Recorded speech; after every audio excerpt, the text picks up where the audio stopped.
Discours, les liens entre la franc-maçonnerie et l'islamophobie. Mesdames et messieurs, chers amis. Aujourd'hui, je me tiens devant vous pour aborder une thématique délicate et complexe, celle des liens entre la franc-maçonnerie et l'islamophobie. Ce sujet, souvent entouré de controverses, de préjugés et de malentendus, mérite d'être examiné avec rigueur, sérieux et une certaine nuance. Je souhaite explorer cette question sous différents angles, historiques, sociologiques et philosophiques, tout en gardant à l'esprit l'importance de la tolérance, du respect mutuel et de l'ouverture d'esprit. La franc-maçonnerie, cette institution séculaire que l'on retrouve dans de nombreux pays et qui prône des valeurs telles que la liberté, l'égalité et la fraternité, est souvent accusée à tort ou à raison d'être en opposition à des religions établies, notamment l'islam. En tant qu'espace de réflexion et de débat, la franc-maçonnerie se définit, dans ses grandes lignes, comme un mouvement philosophique cherchant à promouvoir la raison et la réflexion critique, tout en cultivant une forme de spiritualité laïque. Cette définition même peut poser question face à l'accusation d'islamophobie.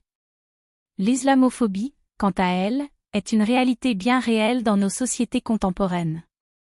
Elle se manifeste par des discours négatifs, des stéréotypes dégradants et parfois même des actes de violence à l'encontre des musulmans. Dans ce contexte, il est essentiel de réfléchir sur la manière dont certains courants de pensée peuvent interagir. Est-ce que la franc-maçonnerie peut être considérée comme un facteur alimentant l'islamophobie? Pour répondre à cette interrogation, il nous faut nous pencher sur plusieurs éléments. D'abord, l'histoire de la franc-maçonnerie au cours des siècles. À ses débuts, elle a souvent été perçue comme une réaction à l'autoritarisme religieux. Les Lumières du XVIIIe siècle ont favorisé des valeurs de liberté de pensée et d'émancipation par rapport au dogme. Cette quête de liberté a malheureusement parfois pris la forme d'une hostilité non seulement envers les institutions religieuses, mais également envers certains aspects des croyances elles-mêmes.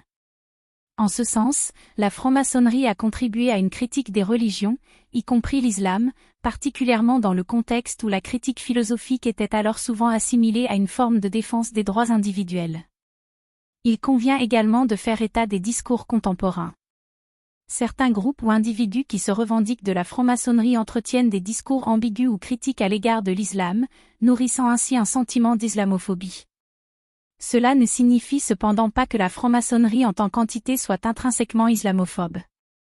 En effet, il existe de nombreuses loges qui prônent le dialogue interreligieux et l'ouverture. Il est donc crucial de ne pas généraliser et de faire la distinction entre les idées de certains membres et les valeurs fondamentales de la franc-maçonnerie. De plus, un autre aspect à prendre en compte est l'idée de la convergence des luttes. Les ennemis des valeurs de liberté et de tolérance ne se situent pas nécessairement là où l'on pourrait le croire. Parfois, l'extrême droite, les populismes et d'autres mouvements conservateurs détournent les discours sur la laïcité et la liberté d'expression pour alimenter des sentiments islamophobes, en utilisant la laïcité comme un bouclier. Il est essentiel que les véritables défenseurs de la laïcité, y compris de nombreux francs-maçons, s'érigent contre ces détournements. N'oublions pas que la lutte contre l'intolérance doit être un combat commun. Philosophiquement, la franc-maçonnerie est ancrée dans des valeurs d'humanisme. Nombre de ses membres soutiennent que le dialogue et la compréhension sont les clés pour surmonter les clivages. Si l'on se penche sur les principes maçonniques, nous voyons que le respect des croyances de l'autre est fondamental. Ainsi, le rejet de l'islamophobie devrait être une valeur intrinsèque à la pratique maçonnique. La question se pose alors, comment pourrions-nous renforcer ces valeurs au sein même de la franc-maçonnerie et au-delà, dans toute la société? Je crois que la première étape consiste à favoriser l'éducation et la sensibilisation. Il est crucial d'encourager la réflexion sur les préjugés que nous portons, qu'ils soient conscients ou inconscients.